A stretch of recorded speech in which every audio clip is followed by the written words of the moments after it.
Just like you do on a computer, you can empty the trash on your Android tablet.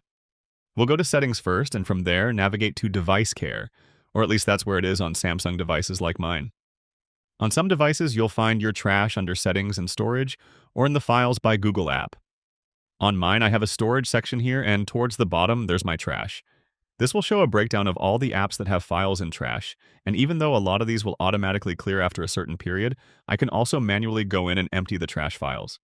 I'll go to the My Files trash, for example, select all the files I want to remove, and then choose Delete on the bottom. Now they're fully gone and no longer taking up space on my device.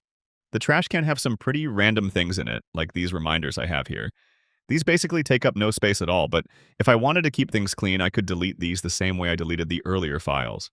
If you want to regularly keep an eye on your trash and what's accumulated there, you can tap the three dots here and add the trash folder to your home screen.